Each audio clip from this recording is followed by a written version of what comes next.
Welcome to Conscious Quest, the LA-based podcast where we aim to stay conscious about everything current. And I am so excited today.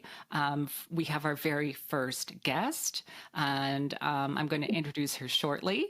But first of all, I am your host, Sarah Parlow, and Rishi is out of town today, so I am flying solo. And I want to introduce our first topic for today, which is the current climate for the trans community in America. And this is certainly a topic that is very near and dear to my heart. As many of you may know, I transitioned in my late teens in the mid-90s. And 2023 has been quite a year, with more than 500 anti-LGBT pieces of legislation proposed across this country. Staggering amount of, legal attacks against the trans community and specifically transgender youth. It has been a very trying year for a very vulnerable and marginalized community. So that's what we're talking about today. And without any further ado, I want to say hello to our very first guest on the podcast. This is Dr. Sandra Cox. Hello, Sandra. Hi, Sarah. Hi. Thank you so much. Oh, my pleasure. My honor. Thank you for having me. I'm very honored to be here. So here's a little background on our guest. Dr. Cox is a psychiatrist, mother, lover of nature, and advocate for social justice. She's been practicing psychiatry for 27 years throughout the Western United States and has led nature-based psychological journeys for people in the canyons of Southeast Utah and the jungles of Mexico. She served as the president of the board of directors of Birthing the Future, a Colorado 501c founded by Suzanne Arms, promoting natural childbirth and attachment parenting. Dr. Cox is deeply committed to promoting social justice and equality for the LGBT community, as well as the BIPOC community. She is active in educating the public on the history of and issues facing these communities in an effort to raise awareness and acceptance. She currently practices in Temecula, California, as the owner of Inland Empire TMS and Chrysalis Psychiatry. That's quite a rap sheet there. Brilliant. Yeah, well, I've been around for a while, so, you accumulate things as you go along. Absolutely. Right. What else would you like our listeners to know about you?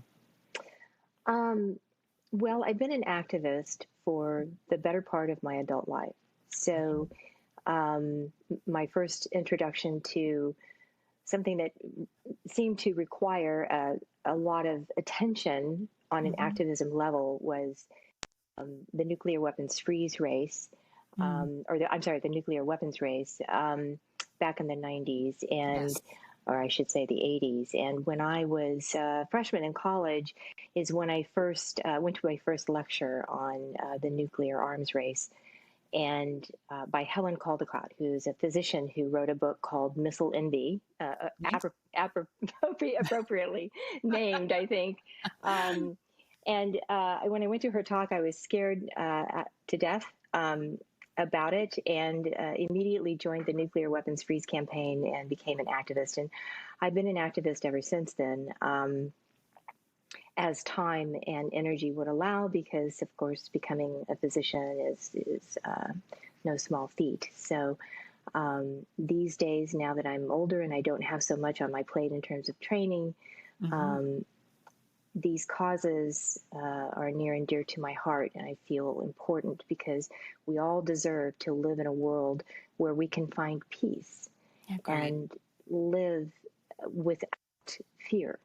Yes, 100%. And I'm so glad that you said this. And I want to segue a little bit into what I know of you, which is through TikTok, which is how we learn about people these days. And you have this great channel, and you really confront some social issues there. You make some videos about things like abortion access and setting the record straight about the COVID-19 vaccine.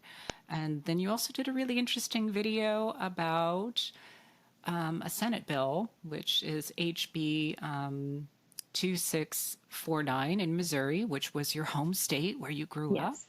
And Yes. this was a bill which essentially made it criminalized medical providers to provide gender affirming care to anyone under the age of 25. Um, Right. you brought up some really great talking points in that. Some of the Hmm. things you brought up were, trans suicide risks and, gosh, a few other things. Maybe that's something you could like expand upon for our listeners a little bit. Right. Right. Well, I mean, there are many ways to talk about that. Yeah. From a sociological, psychological point of view, the trans community is at a much higher risk of suicide, 4 times higher actually than the cis community. Mm. And that is not because many people want to say that that's because trans people have a mental health issue. That's not the case. And there has been Mhm. research that has borne that out, that it is not the case, but that social stigma and lack of safe spaces, including even their own homes and their own families, is what leads to the suicidal ideation and behaviors. Yes, 100%. And I'll just bring up that there is an organization which creates recommendations for any provider taking care of trans people. It's called WPATH, and it Yes. stands for the World Professional Association for Transgender Okay. Health. It's been around since 1979. Before that, it was the Harry Benjamin Standards of Care, which Right. Harry Benjamin was just a monumental figure in trans research of the past. And so we're currently on version 8 of the WPATH Standards of Care for how to take care of trans people. And, there's just a lot of really interesting things to point out. Historically, being trans isn't new. No. And how long's it been around for, Dr. Cox? Well, there's some suggestion that possibly I've read some sources that suggest that there is archaeological evidence dating back to 9,000 years ago. Wow. Um, but the oldest written documentation of it is from the Sumerian Mesopotamian culture, which documented the existence of the priests called the Gali priests, and they Mm. were priests in the Temple of Inanna, who voluntarily underwent castration, and they wore the garments of the females of the generation, and Yeah. they wore a lot of accoutrements or ornamentation that were feminine, um, and they were revered as keepers of the sacred. And that is often the case down through history with people who are transgender, or we should say maybe non-binary, that Hmm. they are seen as people who have a special sacred knowledge that the other people in the community don't have, and they've been revered in times past. Love And that. Yeah. yeah. Thank you for saying that. And just to echo what you're saying, I'm reading from chapter 2 of W. Pat's published material. People who defy cultural boundaries of sex and gender have existed in cultures worldwide since ancient times, sometimes acknowledged in local language terms. In contrast to the more recent pathologization of gender diversity as an illness, some cultures traditionally celebrated and welcomed this diversity. Yes. Completely echoing what you just said. And I also want to point out the second point that I'm reading on this very same page. Mainstream global medicine no longer classifies transgender identities as a mental disorder. In the Diagnostic and Statistical Manual version, DSM 5, from the American Psychiatric Association, the diagnosis of gender dysphoria focuses on any distress and discomfort that accompanies being transgender rather than on the gender identity itself. That's right. Although it took us until 2014 to remove transgenderism from the DSM-5 as a Right. mental disorder. And that just goes to show how behind the DSM-5 is in part driven not just by scientific standards, but also by sociocultural standards. And so that shows that that overlay of social standards had to catch up for the scientific community to say, okay, wait a minute, we have to take a second look at this.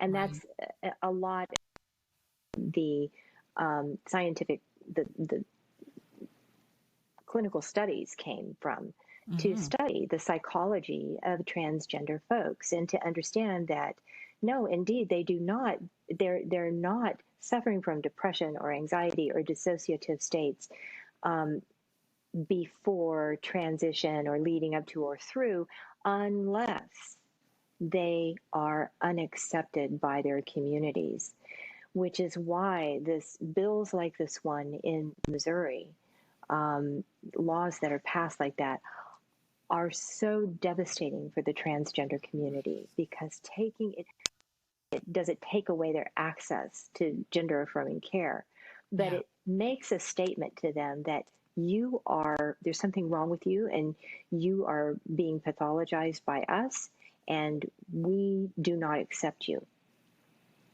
Completely devastating. And what's Mm-hmm. interesting and what I'll point out is that the way a lot of these bills currently are being positioned is that trans people are somehow pathological or a threat to, the general public, or that we're just spreading our ideology, when all we're really trying to do is find relief from our gender dysphoria. Yes. And so, yeah, there is a real danger in that it's being positioned as trans people are a threat to women and children. They always say it's about the children, and yet this bill specifically is for anyone 25 or old or younger. Right. And that's the thing that's killing. It's right there, and Mm-hmm. it's so apparent that Right. they're Right. just pushing the agenda to move towards adulthood and eradicate it completely. And that Mm-hmm. is essentially torture for trans It is. people. It is. It as the term goes, it you start to really believe the cruelty is the point. Right. Um, Right. it's not about protecting anyone. It's about eradicating a whole community of people, which by I think latest count, transgender folks are about, I want to say 1.2% of the population that we know of. Those are the ones that have stood up and been counted, right? Yeah. But there are many that are still living in the shadows. They can't come out to their families or their communities. They're afraid. Right. And rightly so, with bills like this, being Mm-hmm. proposed. And it is interesting that it is really the forefront of all of that is in a lot of these conservative red states or GOP led states. Um, Right, and right. in places, fortunately, like California, have passed shield laws to protect not only trans citizens, but anyone who's fleeing from Right. a state which is aggressive to their presence and identities. Mm-hmm. Um, I do want to point out when it comes to WPATH, this is a really important point. All of their standards of care are evidence based. Right. These are all based on decades of Mm-hmm. research. And Mm-hmm. in the past, the treatments that have been used for trans people include, conversion therapy, Right. electroconvulsive shock therapy, Barbaric. using, hormones of the natal gender. So, a Right. trans woman getting testosterone to, make her, More and masculinized. Yes. exactly. And how have these treatments worked? Poorly. I mean, Poorly. they do lead. Those sort of things are the things that lead to a trans person feeling that there's no hope and there's no reason to go on living. Yeah. And I think in the bigger picture, too, what I want to point out is I think it's easy for a lot of Americans to think, well, this doesn't really affect me. Right. But what we're talking about is government overreach into bodily autonomy. And it feels Absolutely. feels to me like a bit of an experiment. So if they can get away with it with a tiny population like the trans community, Mhm. what's happening to women in our country right now? Right. I mean, we're seeing it with women, obviously, with the, when they did away with Roe v. Wade. And now we have, I believe, it's over 15, around 15 conservative states whose attorney generals are attempting to gain access to a person's medical records by law so that they can track them if they leave their state for either an abortion or gender affirming care, which says nothing more than the state owns your body. The state owns you. You are state property now, which should be frightening to anyone who claims that they want this country to be free. There's all of the flag waving and Mhm. freedom pronouncements everywhere, and yet they're supporting the complete loss of bodily autonomy. And that's the first right that goes. And then That's right. everything else follows after that. And that is a terrifying thing. And you are Yes. right. Everybody should be scared. Yes. And yeah, so you brought up a really interesting point too in your video on TikTok. You mentioned this thing about serotonin transferase and Yes. what happens in trans people's brains when they take the hormone that supports the identity with which they feel. Can you talk about Hmm. that a little bit? Yes, and I was telling you that I have searched and searched, and I can't cite the article. I can't find it again. I don't know why, but there was a clinical study, and there have been clinical studies on the serotonin levels in the Mhm. brains of folks that suffer from gender dysphoria, much like depression. Yes. And what's been interesting about the trans population that has not transitioned yet is that the serotonin transferase protein has a low level in their brains. Serotonin transferase, what it does is it transports serotonin across the cell membrane Hmm. in the brain cell Hmm. so that the brain cell can utilize the serotonin to do what it needs to do to keep one from being depressed. It regulates appetite, sleep, mood, attention and concentration, focus, energy levels, all of that, interest level in things. And what we can do for folks that just have simple depression, they're cisgender, when they take antidepressants, by and large, that depression is lifted. However, does not work that way for folks with gender dysphoria. In fact, the only thing that actually works to lift the gender dysphoria is gender affirming care, meaning the hormone of the gender with which they identify. Amazing. So And we see an scientific. increase. Yeah, we see an increase then in that serotonin transferase protein when they are given the hormone of the gender with which they identify, and that gender dysphoria starts to lift. Sounds a little bit like evidence-based research to me.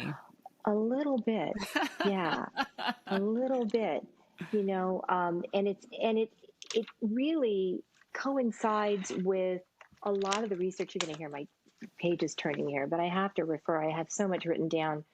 Um, there have been genetic studies done on gender dysphoria, Hmm. and there have been found to be, for instance, 23 to 33% of monozygotic twins Hmm.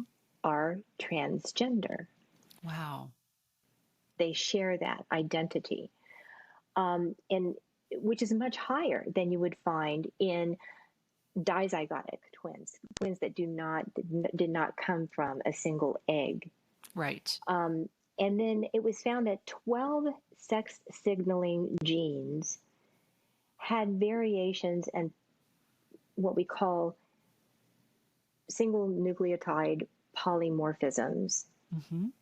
that are sex signaling genes that Okay. are different in those of transgender people. So Wow. in other words, those genes are affecting how the brain in the neonatal period is being affected by androgens and estrogen, and how estrogen is actually distributed throughout the brain.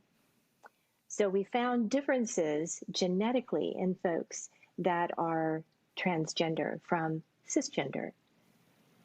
So you've got some Again, more organic evidence of in mhm, utero environment plays a role in how the brain is coded organically in a yes, way that isn't amenable to any other treatment than right, doing what the right, trans person requests. right. And the brains of transgender people, for instance, the brains of transgender women, are much more similar in architecture and physiology to cisgender women than they are to cisgender men. Brilliant. Yeah. And if I could just throw out one of the dog whistles right now to you, one of the things that people are alleging right now is that trans healthcare is new and experimental. The first gender affirming surgeries were performed over 100 years ago in Germany. That means that gender Right. affirming care is older than birth control, Hmm. it's older than open heart surgery. Yes. And I'm going to throw out a little fact for all of you out there. We've been using the bathroom that matches us the whole time. Right. And all of a sudden now it's a problem. all of a sudden, all of a sudden. Yeah. In actuality, I mean, what we were discussing earlier about the history of transgender people, the Gali were performing, having gender affirming surgery performed when they underwent castration. Right. So even further back. Yes. Right. Right. Right. Right. But I guess in the modern sense, the modern sense Yes. of like gender affirming care. And Hmm. part of that, I think, is because estrogen and testosterone were isolated and could Yes. be used medicinally um, around that Right. time. So Right. I guess that was my benchmark I was getting at. But you're absolutely right. Right. And in fact, the Hijra community of India, which is their version of the trans community, has been doing surgery and things for probably much longer than that. And Yes. so it is interesting that trans and gender non-conforming people show up in a variety of cultures and a variety of times in history. Correct. One of the other big dog whistles is really, and this is a very emotional point for a lot of the country right now, is children and children transitioning. And why are they doing that? And how can children know what's best for them? And that seems to be a very distinctly cisgender perspective, because as someone who myself was a trans child, I mean, I knew when I was 4 or 5 years old that I was different. I didn't necessarily have the language to describe it, but I Hmm. knew. And and so, can we talk for a bit about gender affirming care for kids and what that really is versus what people think it is? Right. Right. Well, gender affirming care can be as simple. Um, the child or the person in general dressing in the way of the gender that they identify with, or Hmm. cutting their hair, or wearing their hair long, Hmm. or wearing makeup, or not wearing makeup. It can be any particular way that helps them to feel more identified with the gender that they feel they are. Doesn't have to be via hormones or hormone androgen blockers or anything like that. However, um, those things are used, but typically, typically not prior to the age of 16, and Right. only after, according to guidelines, the standard of care that you were speaking about with WPATH, only after a period of time of therapy and trying out living as that other gender for at least a year, usually.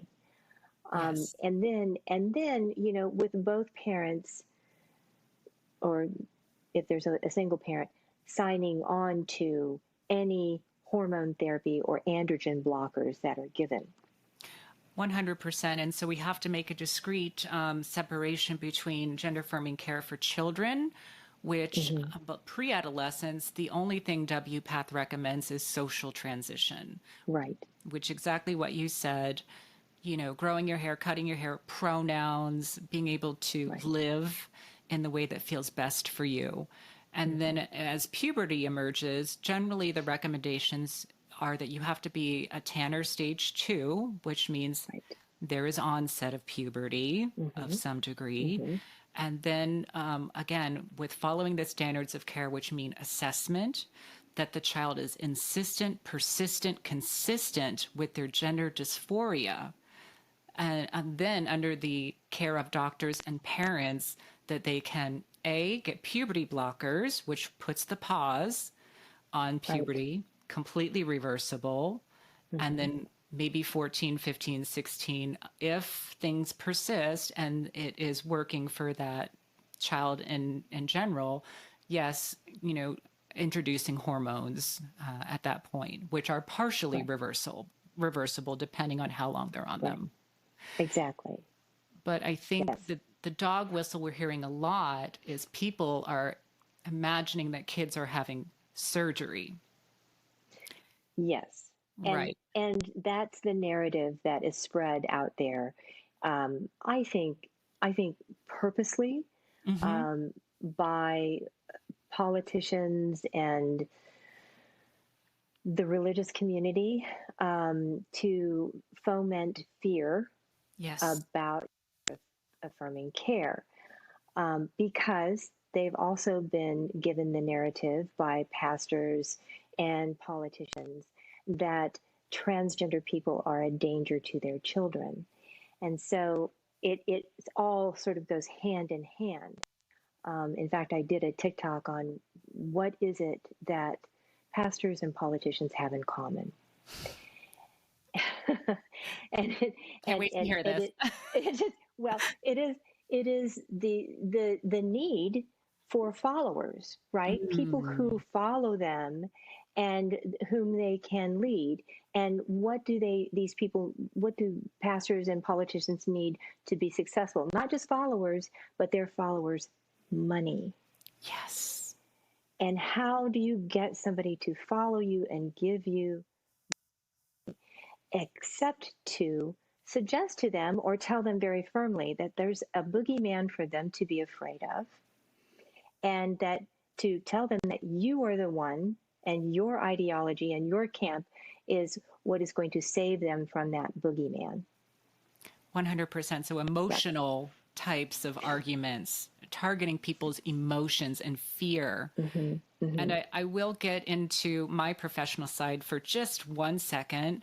I'm a certified registered nurse anesthetist. I've been practicing anesthesia for 15 years.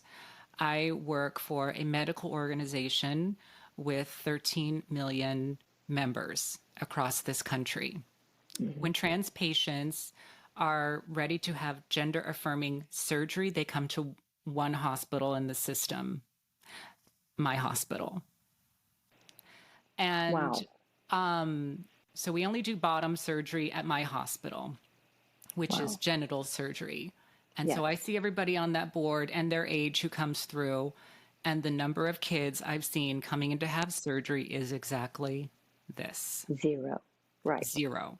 In fact, it's rare for me to see an 18, 19, or 20-year-old. Right. And I'm going to throw out one more statistic before we go back to you that a lot of people don't know, which is only about 25% of trans people in their lifetimes choose to have bottom genital surgery. Yes. So this dog whistle of kids being forced to undergo what the right is calling mutilation. I don't know why we're calling modern medical procedures mutilation. Is totally wrong. It's no more mutilation than breast augmentations or some of the cosmetic surgeries that you've seen celebrities like Kim Kardashian get. I mean, yes, they can have those things removed from their body, but it's the same, you know? 100%. Yeah.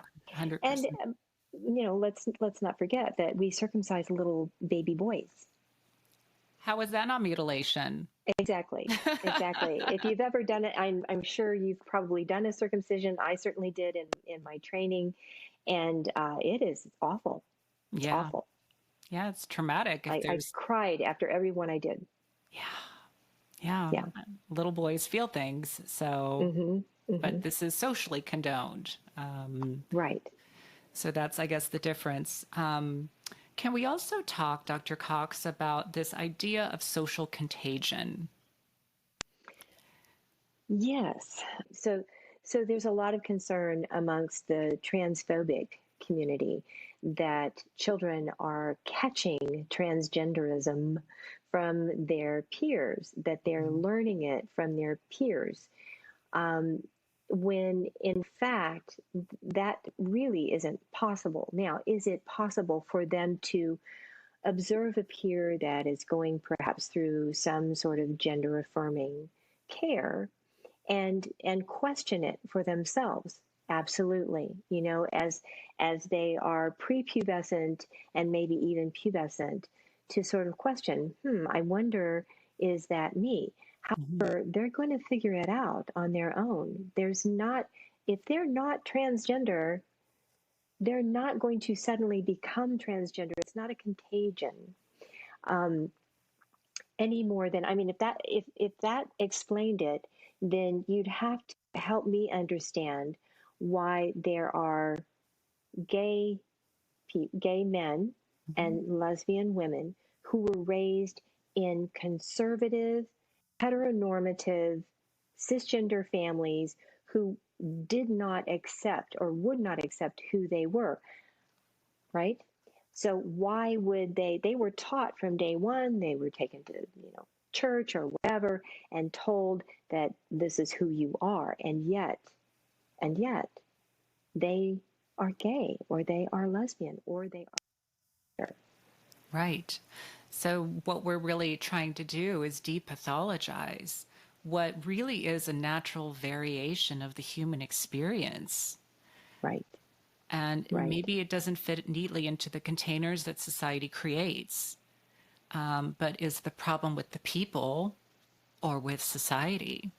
And how do we yes, raise consciousness on right, that? right, So yeah, I think Julia Serrano is a really brilliant trans biologist and author, and she's done a lot of research about all these things, and she correlated the, you know, increase in trans identified people over time with the fact that stigma has gone down and right. acceptance to some degree, except for this year, has gone up. Mm-hmm, mm-hmm. And so much she correlates this with what happened in Western cultures when we stopped pathologizing left handed people.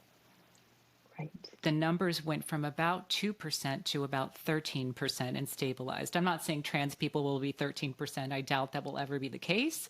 Right. But when you stop pathologizing and trying to convert people who are left handed to be right handed, you're going to see something that makes you feel like, oh my God, the lefties are taking over. And then it just stabilizes because that social resistance is gone. Exactly, Yeah. exactly. And we are seeing a rise in the number of folks that identify as trans, openly Hmm. identify as trans, which is what you're saying here, that when there's enough cultural stigma against something, you're pushing people into the closet, you're pushing them into the shadows. So you're not going to know that they're there. Right. But when we make it more acceptable, then yes, they can come out of the shadows and make themselves known. And then it looks like all of a sudden there's this mad, contagion of, oh, everyone's becoming trans now. That's not the case. It's And not who actually would choose such a difficult path, completely. especially in this climate, in this socio-political climate that we live in? Right. And one thing that I can add as someone who is trans is that I personally was not able to courage-wise transition until the disparity I felt inside was so great that I felt like I was going to die if I didn't do it. Oh, You have to get to a point of right. almost breaking before you say, Yes. I have to commit to this or I Hmm. cannot go on. And that Yes. has been the narrative that I've heard from so many trans people, that there is no other way for us. When you have such a disconnect between your inner identification and what the world expects of you, because it's not easy to go down this route. And there's all these sort of socio, legal, economic barriers. Right. But I can guarantee you that on the other side of fear is sometimes everything that you wanted in life, and that it is Exactly. possible to live and Right. to thrive. You know, I'm 28 years into my transition. I've lived more as a woman than I ever did, you know, my prior self. And Hmm. it is Hmm. possible. And so, what we need right now is, you know, like I said, a raising of consciousness for the collective. Um, Absolutely. so, what do you see? Like, what are your thoughts about that, about how we can address the systemic, you know, just transphobia? I think sometimes I feel hopeless about Hmm. that because I feel sometimes like I'm screaming into the void, with my TikToks and even the people in my community that I talk to, um, because it feels like people get into a mindset, whether it be out of fear or a need to belong to a group or an ideology, and they are not able to be budged out of that. Um, but I keep hoping that things like what we're doing right now, increasing the awareness, the consciousness, and giving solid scientific evidence, that supports the actual nature of being transgender, so that I hope that we can get other people to listen. I had a very interesting conversation. I have to share this. Um, I went to a city council meeting, where I live here, and if any of you about Temecula, we've made national news for our sort of far right religious, Christo-fascist sort of ideologies here. And I had an opportunity to speak to a gentleman there who had a terrible grievance with progressive minded people and leftists. And he actually one of the folks that stormed the Capitol on January 6th. Wow. Enormous man. He was probably 6'7", scary for 5'5" me. Of course. But um, I felt compelled to have a conversation with him, and I said, he was complaining because he had been misidentified on a social media post, and he was getting a lot of hate because of Mm. it, and his family had actually received some death threats. And I told him, I said, I'm really sorry that that happened to you. I can tell you that folks on my side of the aisle have tried to rectify that for you and your family. And he said, you don't understand. It's so scary. And I said, you might be surprised what I understand. Um, and I said, I have family members who are part of a very marginalized community, the LGBTQ community. I said, we know as their family members, and we watch them, what it's like to live in fear. And nobody should have to do that. And he said, well, I have a trans sister, but I'm Christian and I don't agree with her lifestyle. I said, I want you to know it's not a lifestyle. Nobody would choose that lifestyle. It is who she is, simply is who she is. And doesn't she have a right to feel safe, just like your family, your immediate family has a right to feel safe, your children, your wife? And he said, yes, she does. She should be able to feel safe. And I said, right. And he said, and I said, we live in a secular country. We're not we're not all Christians here. And he Yeah. said, well, I believe in separation of church and state and freedom from and of religion. And I said, good, we agree on that. I said, I feel like if we could sit down and talk, we would probably agree on a lot more than we realize. But we're Wow. being so divided by the rhetoric that the media and our politicians and our religious communities is Yeah. putting out there, that we don't make room for sitting down with one another to talk. But I was really amazed that this guy who was an oath keeper, and he's been convicted for his part in January 6th.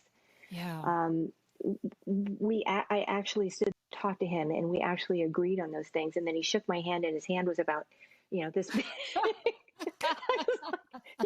He's like shaking my all the way up to my elbow.